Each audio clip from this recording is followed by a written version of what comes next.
Hey friend, welcome to Healthy by Heather Brown. Do terms like mental health, intermittent fasting, and buzzy wellness words make you feel overwhelmed? If you don't know where to start with loving the life you already have and letting your good things grow until they become daily habits, I got you, mama. So join me as we unpack what it looks like to live a life well loved and redefine a new approach to health from the inside out. Think of this space as your girlfriend's group text with the occasional dad joke and point of view from my Yankee hubby, Eric. We promise to give you key takeaways that you can implement right away to pursue health in your mind, body, and soul because God made us that way. Don't stress. Let's hop on this Hot Mess Express together.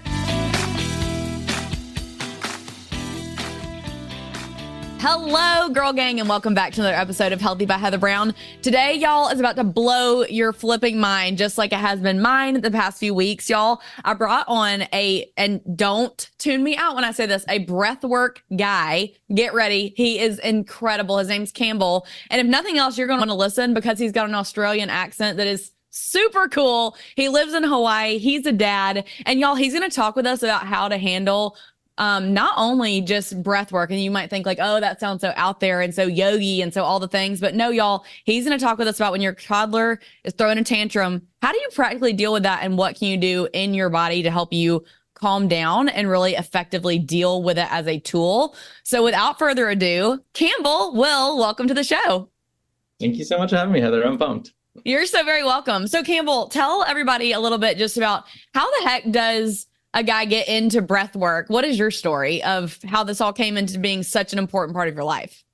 Yeah, like many really cool things, it was kind of this culmination of many different kind of like paths that I was taking. My background's a physiotherapist, physical therapist here in the US. Yes. I was just fascinated by the human body. I always want to understand kind of how it worked. And that kind of took me, I was actually working as a respiratory physical therapist. So in ICU and in hospital settings. But I just kind of like worked my way down from that end of the spectrum. And I started to kind of look at breathing really as a function of like what we're all doing every day. And you and I, just before we hit recording, right? Like we're talking about why isn't this taught when we're kids, when we're at school, you know, even in early adulthood. And I've been asking myself that question for the last 6-7 years because it's impacted my life so much. And I'm not talking about kind of sitting down on my yoga mat and doing breath work, right? I'm talking about like, what can I do in 1 minute? What can I do in a couple of minutes? How can I, regulate how I'm feeling, my emotional state, my energy, my sleep, all the things that we know contribute to us living a healthy, happy life. Come back to like, what's the state that I'm in? Am I stressed, overwhelmed, anxious? Like, what can I do about that? And so that's kind of like my foray into this world. And I always felt kind of, I wouldn't say ill-equipped, but what people came to me as a physio for, right? I wasn't really helping them with, people were coming to me stressed and anxious and overwhelmed, and I'm like massaging their back and moving their joints, right? And I really wanted to be like, how do I help you with stress? How do I help you? And so that was my kind of like desire to find this tool. And that kind of culminated with, I'm sure most people maybe have heard of Wim Hof, and I went and climbed a mountain with him in the snow, right? And that's all breath work. Wow. But it kind of melded with this world of there's this potential for breath work and there's all these different methods out there. And then there's kind of the clinical side of things. And the vast majority of people are breathing pretty poorly, and they maybe don't recognize that because maybe they sit at a desk all day, or maybe they've had back pain, or maybe they've had a couple of pregnancies and that's changed the way they breathe. Like it's a really big part I'd love to talk about today in terms of like what happens to the body, and why does our breathing change? And then what happens in our breathing isn't really serving the purpose of keeping our body in balance. Yes. So you mentioned something that it made me think about. So with my little boy, and we have a lot of, moms that are going to be listening to this, and you just mentioned something, and I even saw you did a reel about it. Like we always hear the term, take a deep breath. And I even think about with my little boy, like, let's say he gets upset or he gets overwhelmed by something at school. Like a lot of times I'll say, okay, buddy, like, let's count to 3 and let's take some really deep breaths while we're doing that. But now I'm kind of learning that might actually not be the most effective way to coach him through that. So do you mind maybe telling us, because you're a dad too, how do you work with your kids on breath work and or when they're overwhelmed? Yeah. So this is really interesting. How old is your little boy, Heather? I have 2 little boys. One is 8 and one's 5. Right. So we could probably argue in that circumstance, take a deep breath probably isn't a bad piece of advice because they haven't yet gone through sitting at a desk all day, every day, chronic back, but our young ones usually breathe pretty well. It's when we start getting into life And we can kind of talk about what the environmental influences are that change the way we take a breath. So if I put adults to take a deep breath, they tend to use all the muscles of their neck and they lift their rib cage up. And that really stresses out the nervous system. That breath is like, whoa, something's out there. Whereas what we should be doing is this slow, using the diaphragm, expanding the lower part of the lungs. Like most little ones will do that because they haven't learned or they haven't developed these compensations that most adults have. But in light of kind of like, how can we change that to maybe be more effective? We just change one word, right? Instead of take a deep breath, I encourage my little boy to take a slow breath, take a long breath. Because instead of us thinking of like more is better, right? I take this big breath. It's like, take a slow breath. And what that does is that immediately slows down heart rate. It immediately calms down the nervous system. Like, what are we wanting someone to do when we say take a deep breath? It's like, take a pause, right? Like, let's take stock of the situation. And the best way to do that is actually to slow breathing down. I love that. Instead of that big, it's just like slow it down. Take a slow, steady, calm breath, and then see what happens to how you feel and what decision you want to make. But again, I want to kind of zoom in on that point because like most, before we probably hit 10 years old, great breathers. Like most kids are awesome breathers. Most adults, not so much. What happened? Was it sitting at a desk at school for the next 8-10 years, right? Was it being bullied and being called fat and so I stuck in my belly? Was it going to dance? Like I work with a lot of dancers later in life that, you get taught to suck in the belly in this posture, which is really the opposite of how we're breathing.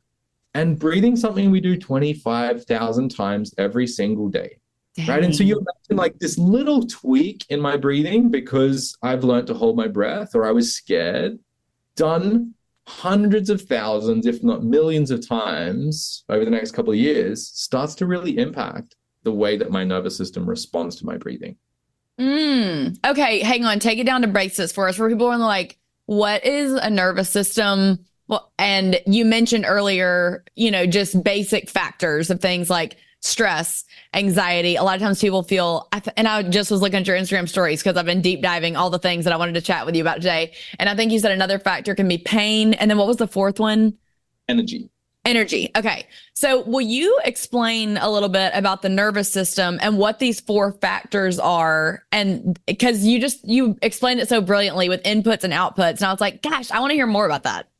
Yeah. So if we think, right, like the common language we use is we have a nervous system. The better way to think about it is we are a nervous system, right? Like a nervous system is kind of like this operating system that runs my entire body, right? The body is incredibly complex. We all understand that, right? Brain and different organs and like trillions of cells. Like, so there needs to be this kind of like computer running the show. That is my nervous system. And so my system is always taking in information, right? Is the environment safe? Is it threatening? Should I be awake? Should I be tired? Am I stressed? Am I calm? Right? And there's lots of inputs, right?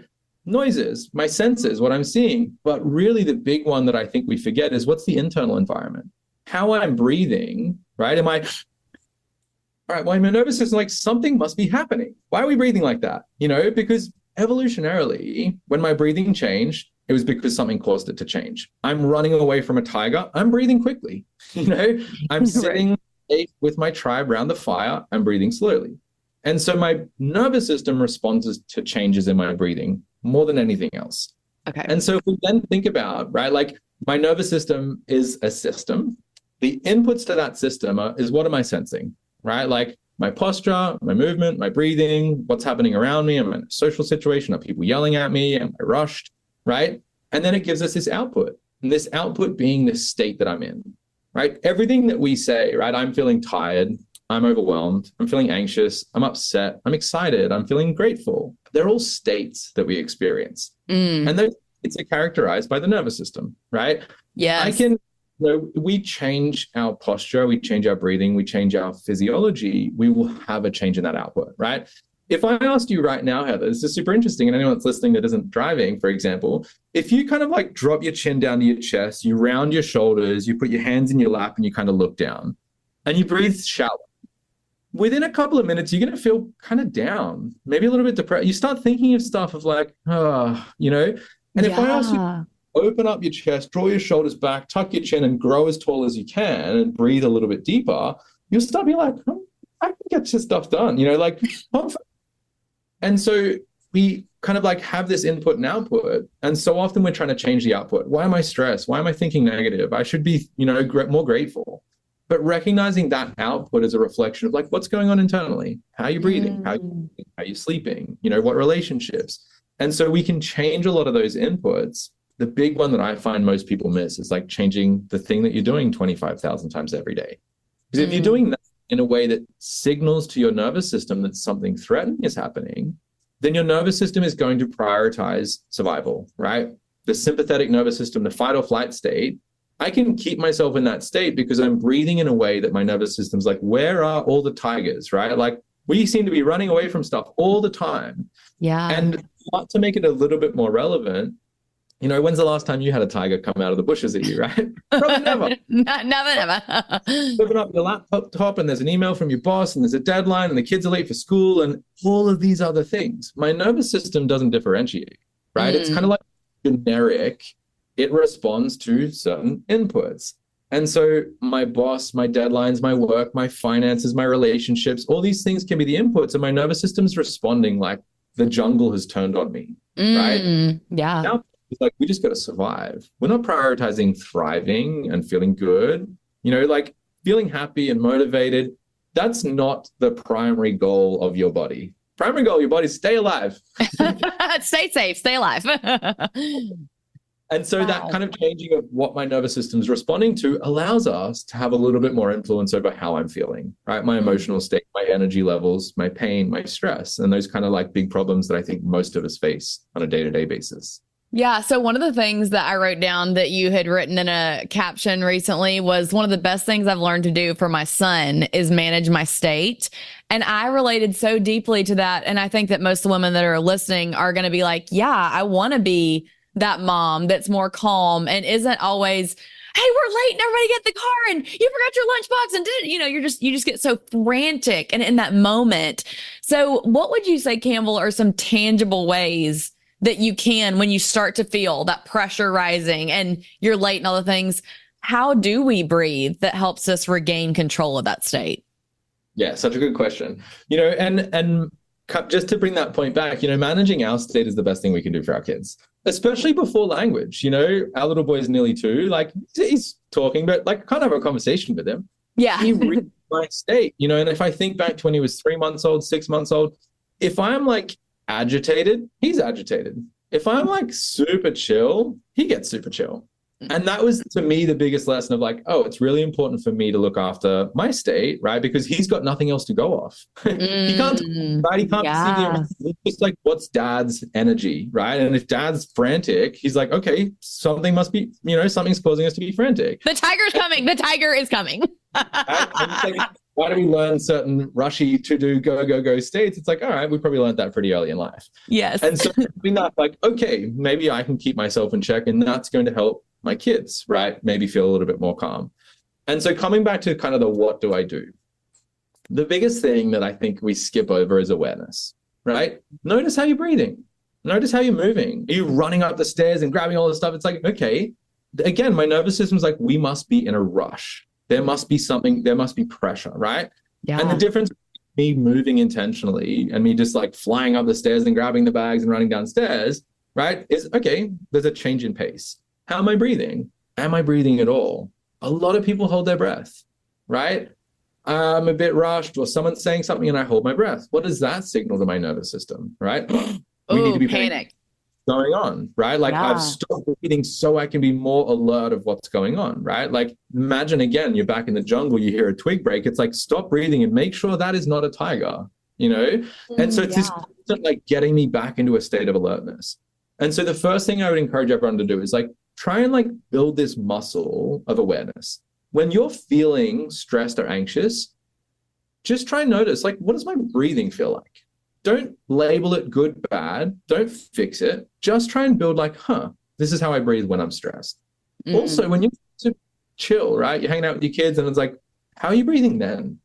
It will be different. I can tell you that for a fact. But if you don't know the difference between what your stressed and anxious rushing breathing feels like and what your calm, content, relaxed breathing feels like, then it's pretty hard for you to navigate your breath because you're like, I don't know, I'm breathing, you know? Yeah. Right. It's there that we have to look for. And so the first thing is if I'm feeling stressed and anxious, I would observe, how am I breathing? Oh, my breathing's like up into my chest. I'm breathing with my mouth. I'm breathing quickly.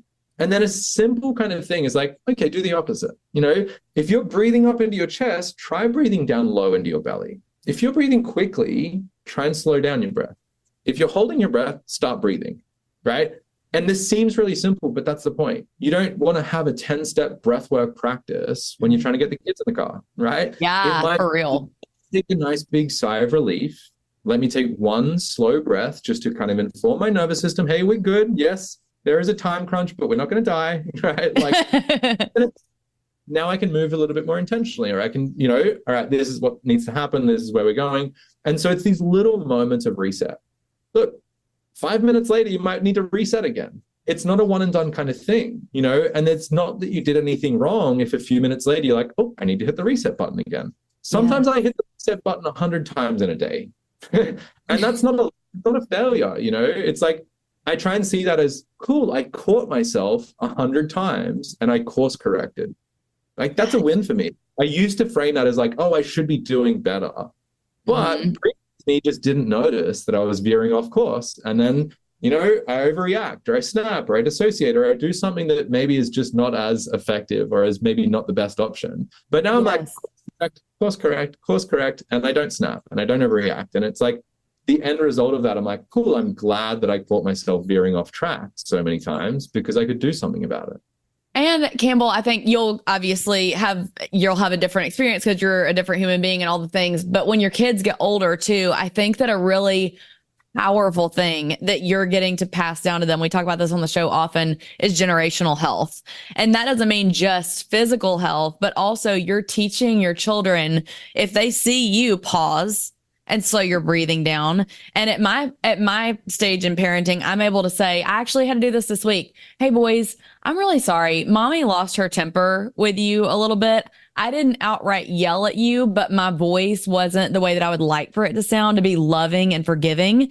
And will you please forgive mommy? And they, of course, because they're children and are so forgiving and so kind. Yes. But to me, it's like, yes, it's important for me to have a clear conscience. And, you know, I often will say, even when I'm trying to slow my heart rate and breathing, everything, I'll say, Lord, please just help me to be calmer right now. And your children see that, they feel that. And sometimes maybe even, well, Campbell, what's your favorite kind of music?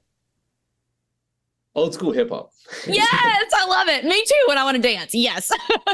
But I mean, to your point, yes, I love old school hip hop. And sometimes when I'm just having a bad day, I might turn it on and start dancing in my kitchen or whatever as I got to get stuff done.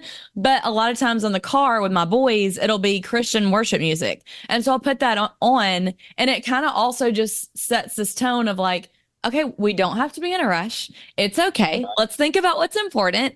And so I just think, you know, mamas, take part of my story, part of his story, and figure out what works for you in setting that tone, and think about just how important those moments are to your children, that like, we don't even know the full weight of what that will do for them in their future, you know? It's really, you know, it's a reward that you don't get in the immediate sense, but I guarantee it's going to compound, right, over time, because your kids now understand how to self-regulate, and they understand the importance of recognizing, hey, I overstepped or I misstepped, and let me actually, you know, call myself out and apologize or do whatever that was, right? Yes. I think it's so fascinating, right? Our son's just under 2, and already I notice, you know, that he's picking up on these things. Oh. We haven't spoken much today about kind of the difference between breathing through our mouth and breathing through our nose, but as you're reading the book that you're reading, right? Yes. So our boy's got a little bit of a tongue tie, so he kind of like has a bit of a habit of dropping his mouth open. And at this point now, I can just be like, hey, Koa. And I close my mouth and he goes, and he starts breathing. How cute. Right?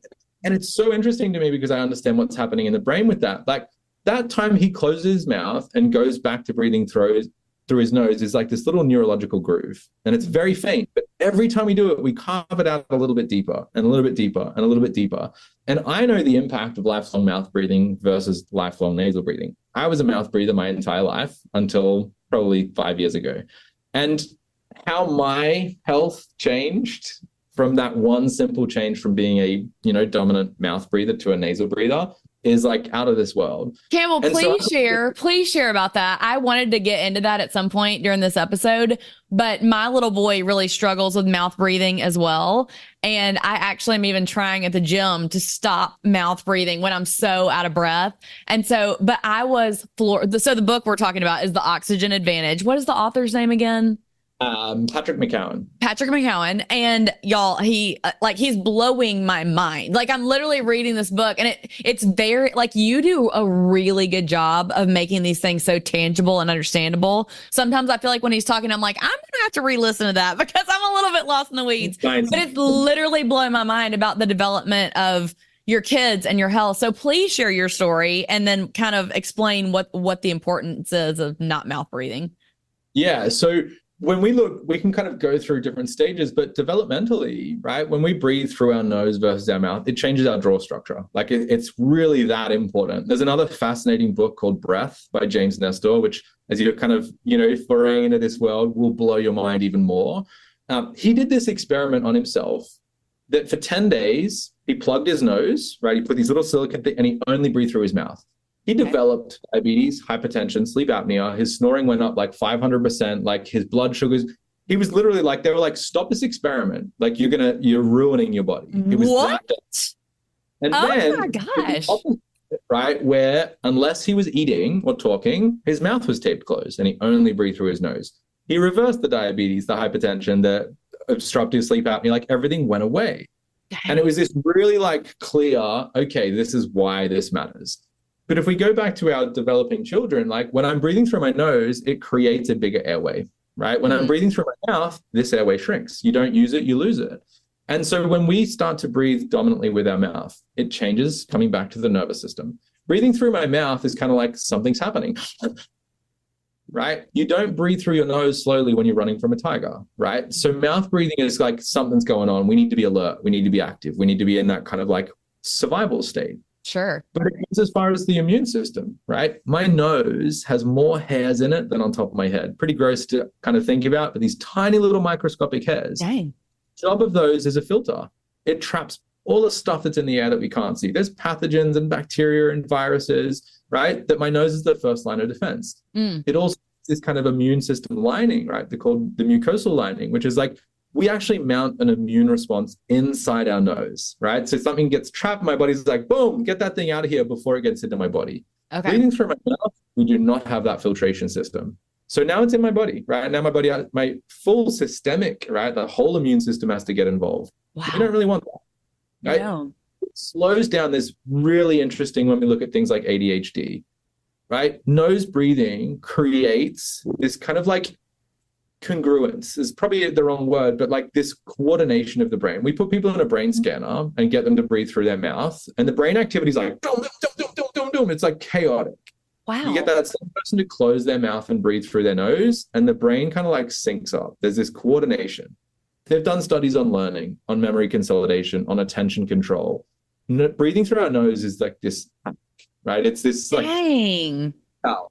But again, I feel we just fall into like, oh, what difference could it make, right? This one or this one, like they're kind of the same thing, but they're not. In the way that my nervous system responds, my brain responds, my immune system responds. And then the kind of final piece is like posturally, breathing through the nose, right? It kind of like helps us use our diaphragm. And everyone can try this out. If you just like sit up, open your mouth wide and take a big breath. And notice what happens, right? I saw your kind of chest come up. It now did, close yeah. the mouth, take the same breath. And you'll feel it moved somewhere. I didn't see your chest move, right? You might have felt that was more like in my rib cage somewhere. Okay, why? Diaphragm pulled the breath into the bottom of your lungs. Like these two little holes on the front of our face provide resistance to the air. And when there's resistance, I have to use more of the muscle, right? The diaphragm to kind of pull the air in. And so it impacts every other system in the body, right? This very simple switch of like, close my mouth, breathe through my nose. Hey mama, do you feel like you are surviving on chicken nuggets and goldfish and haven't stepped in a gym since college? Or maybe, on the other hand, you feel like you're checking every health box and are still hitting a brick wall? Well, I'm here to help you redefine what it means to be healthy from the inside out. I'm a former fitness instructor and everyday mom who is passionate about helping you create a beautiful life you freaking love. So I'm opening the doors to the Healthy by Heather Brown membership to the public and can't wait to walk alongside you and be your cheerleader. When you join, you'll be added to my exclusive Facebook group. You'll receive my Sunday reset training that will help you create promising, sustainable, healthy choices from the inside out, which will in turn lead to a more joy-filled life for busy moms. Live coaching and workout classes with yours truly. You asked and I listened. We'll talk about how to balance your whole health when you have kids and life get busy with school and activities. It includes grocery haul ideas and accountability as we all reset together each Sunday. There will be so much offered that you won't find anywhere else on the internet. Are you ready to take one step out of stress, shame, unhealthy boundaries, and fatigue and add healthy rhythms to the Hot Mess Express? When you're ready, I'll see you on the other side of the link in the show notes. I'm excited and ready to hold your hand and meet face to face.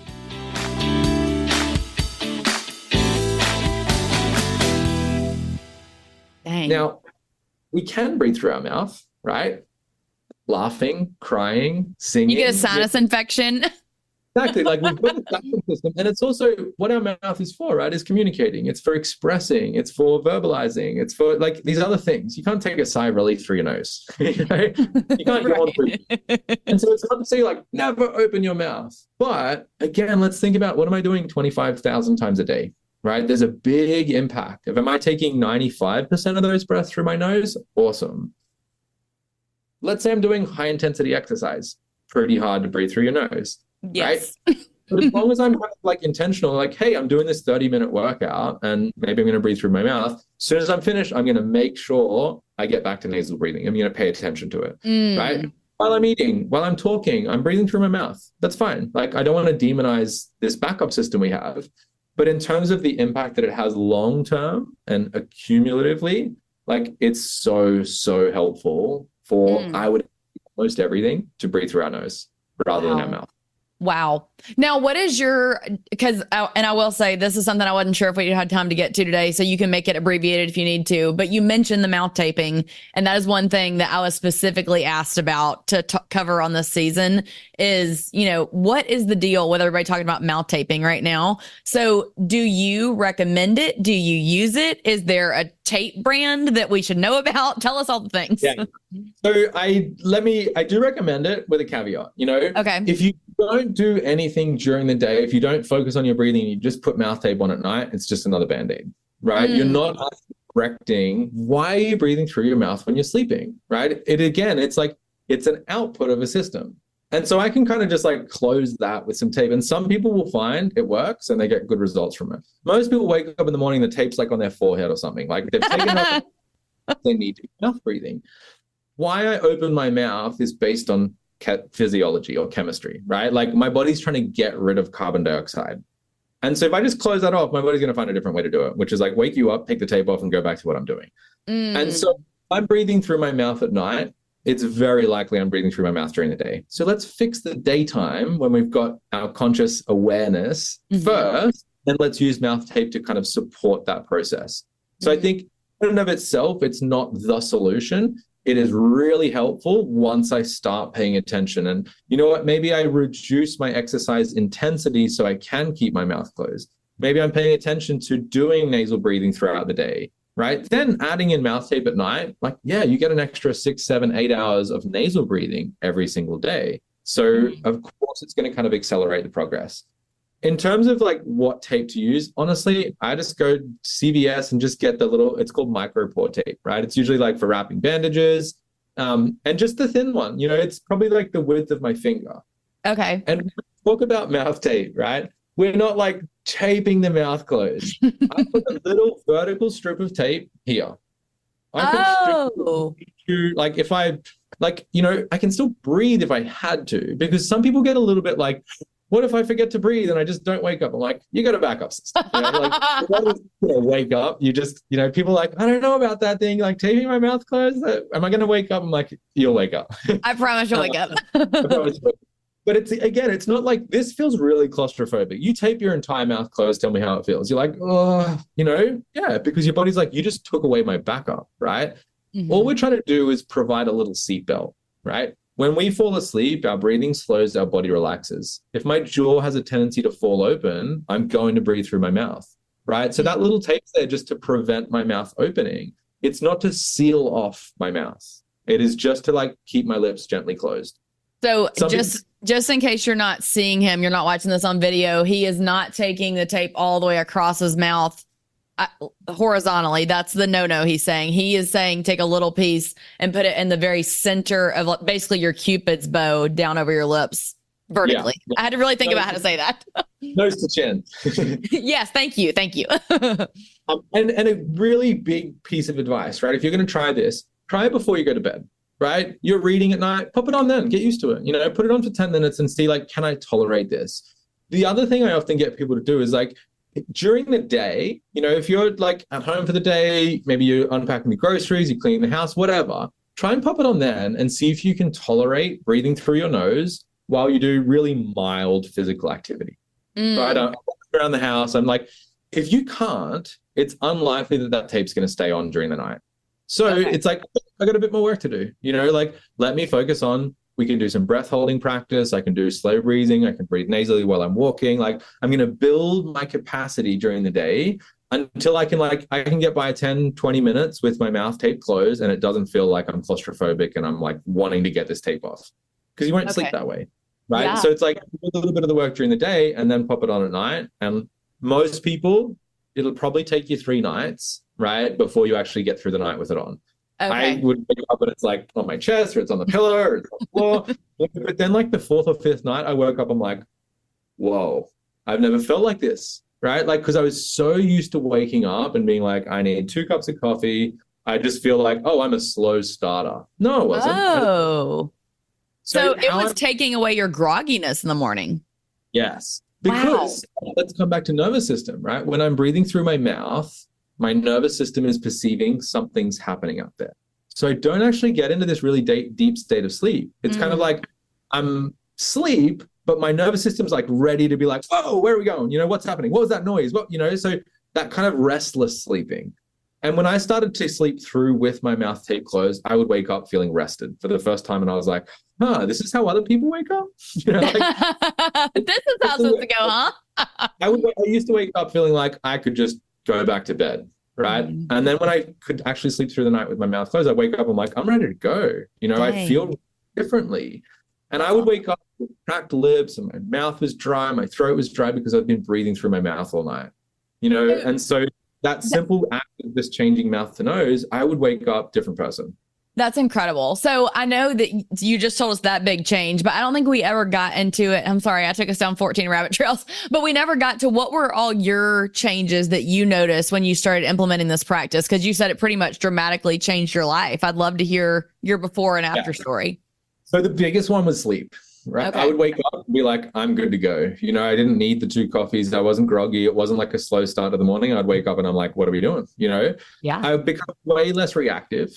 And part of it, again, it's like this, how we breathe, again, is informing my nervous system. I was always kind of like on edge a little bit because that's what mouth breathing tells my nervous system. Where's the threat? What's next? Where am I preparing? And so I found that like the space between stimulus and response got bigger, right? I wasn't like reacting to what someone said or someone cut me off in traffic. I'm like, oh yeah, instead of like there was just like a little bit more time. My exercise performance got way better. My recovery got faster.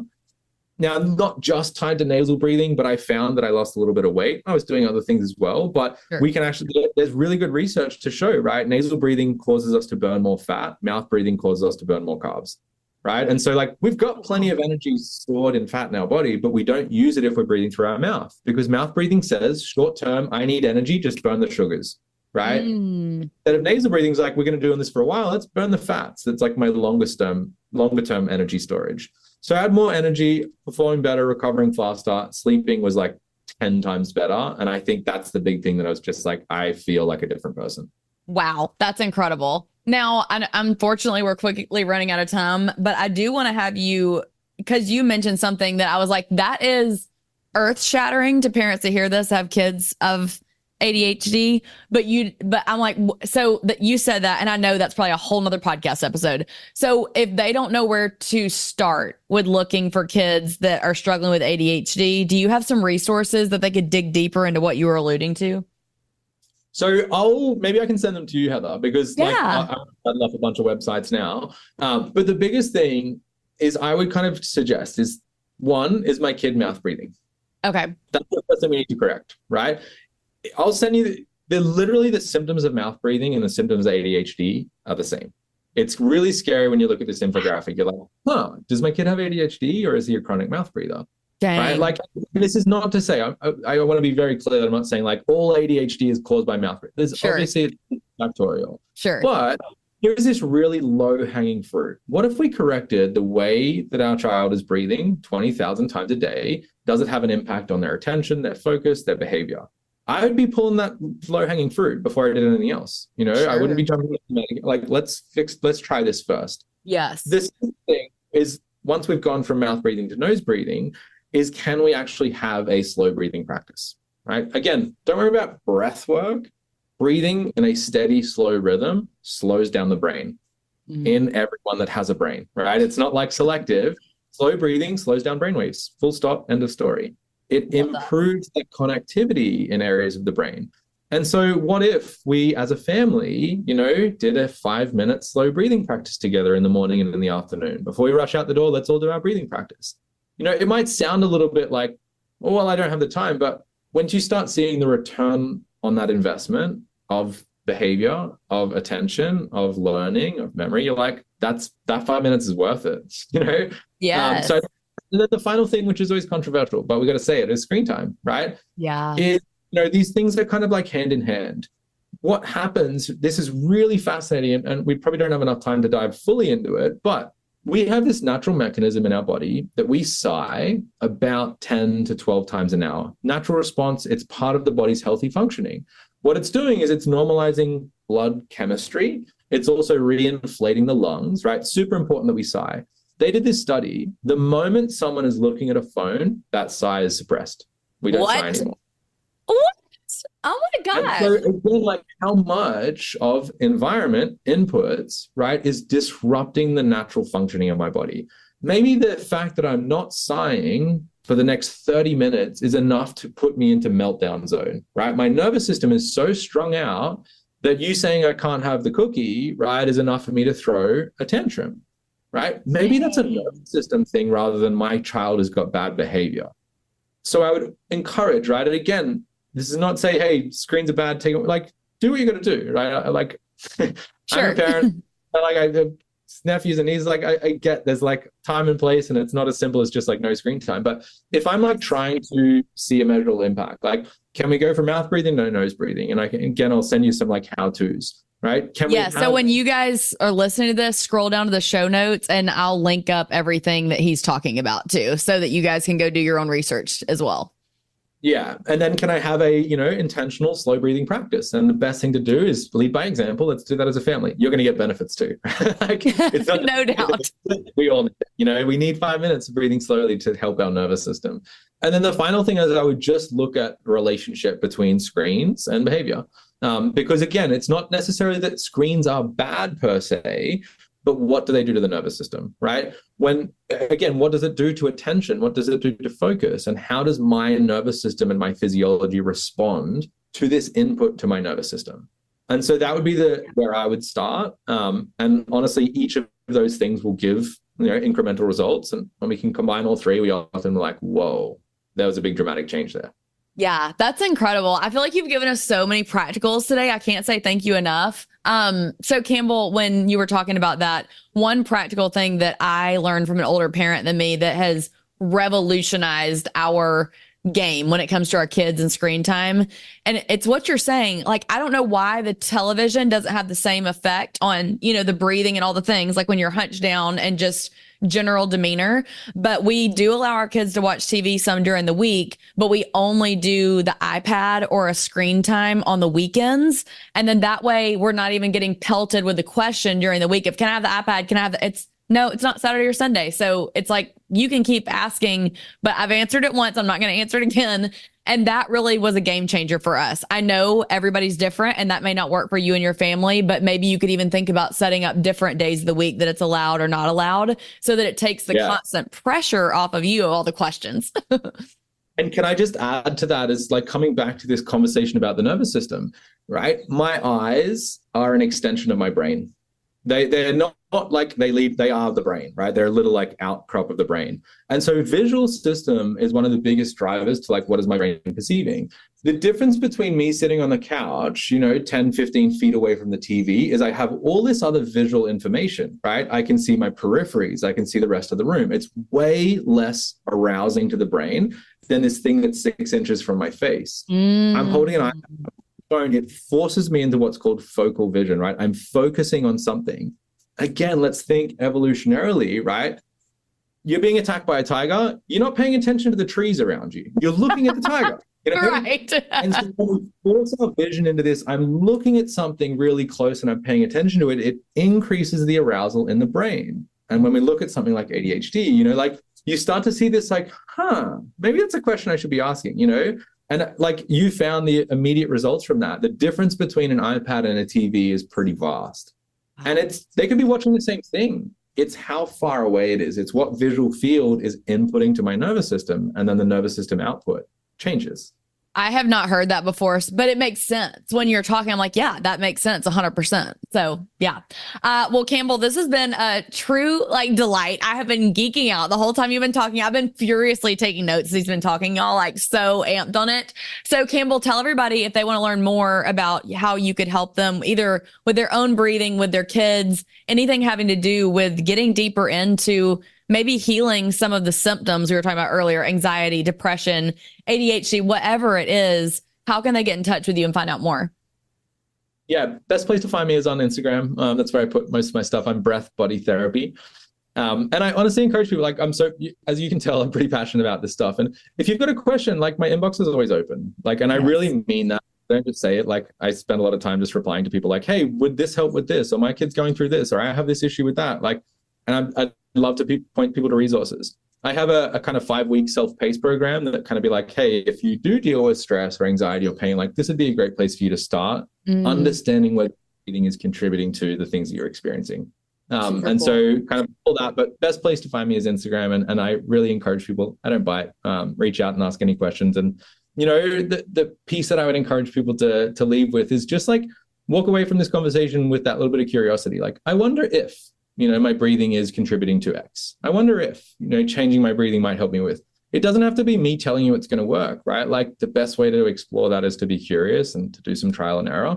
But in my experience and, the hundreds, if not thousands of people I've worked with over the years, it helps.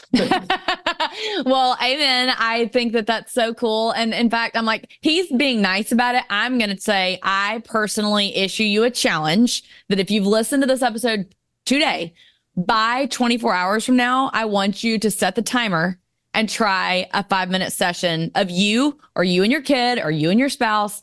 Do that 5-minute challenge of just being focused and intentional on your breath and see if you notice the difference. Because from the hundreds of women that I've worked with through exercise and bar, I can guarantee you also that you're going to feel a physical difference just from 5 minutes, y'all. That's wild when you think about it. Yeah. We've got lots of 5-minute increments in the day. And, I second that challenge. And what I would say to people is don't expect it to feel like bliss and rainbows, right?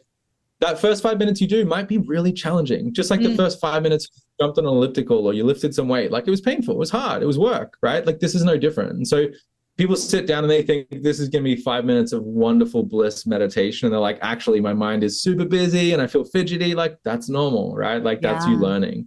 Yeah. So that's part of the Well, and one thing that I'm like, oh my gosh, I could like keep talking, but one thing that, one thing that you mentioned was that you're like, I just come back to that reset. So we talk often on here, and I haven't asked you this question yet. It's my final question that I ask every guest that comes on the podcast. The question is, how do you reset? But before you answer that, so you can be thinking while I'm talking, but we talk on here often about how me and my family, we do a Sunday reset.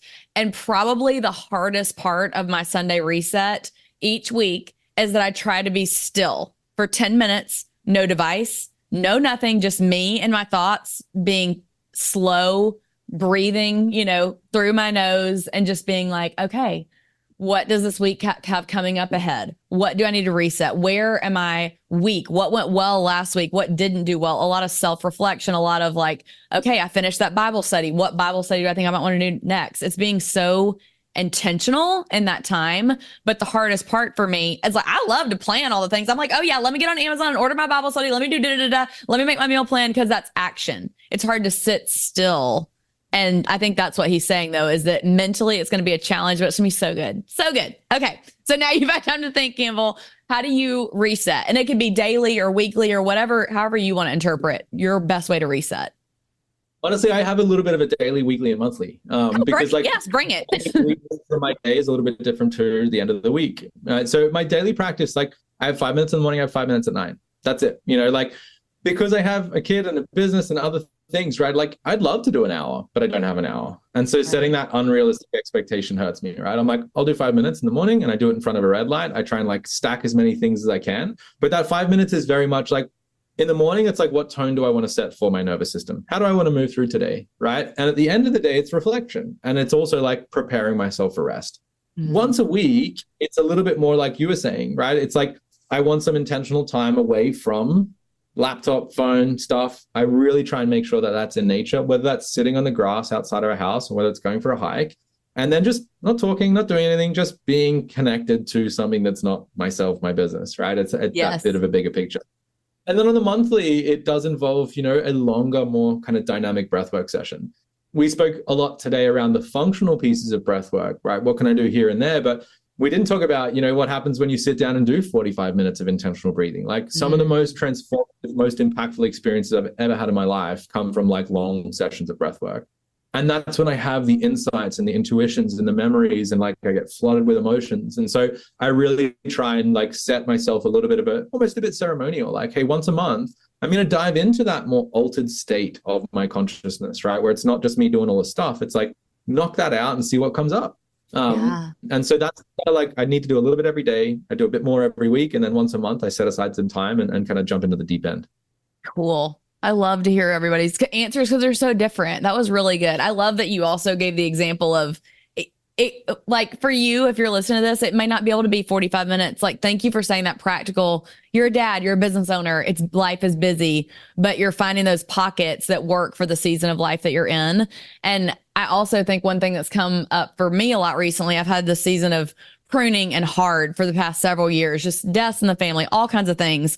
And I think that sometimes, like what you're saying, Campbell, it's like you hope to make that happen every month or every week. And I hope to make it happen every week, but sometimes you have seasons where it can't happen. That doesn't mean you're a failure. That doesn't mean you can't get back on the horse. It means you're in a season and you're doing the best you can to survive, but knowing in the back of your mind, this isn't forever, kind of like coaching yourself. I can make it to the next time when I can do this, even though it's not in the exact way that I'd pictured or hoped it would happen.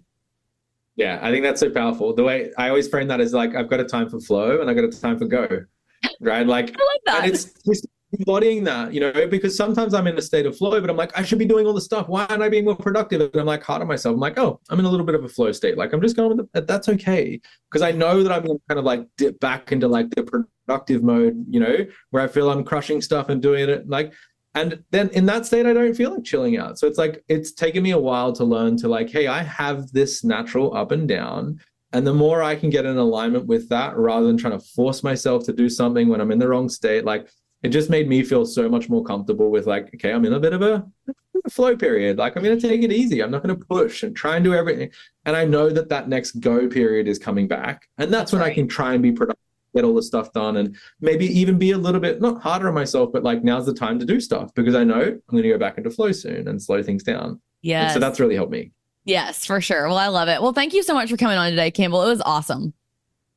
It was an absolute pleasure. I really enjoyed this conversation, Heather, and I'm ready for round 2 when you are. That's right. That's right. Well, thank you guys so much for tuning in today. It was an absolute blast. I loved having Campbell, and I know you learned so much because, I mean, honestly, y'all, like I have a full page of notes that I was taking while he was talking, and I just can't wait to deep dive into it a little bit more with you guys. Pop over to social media, do that 5-minute challenge we gave you, tag us. We'd love to see it. If you're outside or you set up a time lapse, or maybe even just want to put a picture of, just like a book or outside, wherever you were doing it. Because guess what? If you post it, you might inspire somebody else to do it. And it is so empowering when your small little health steps empower somebody else. And y'all, you are an incredible group of women. I'm so, so grateful you're here and in my corner. I hope this episode is powerful in your life. I love you so much. Have a great day. Bye.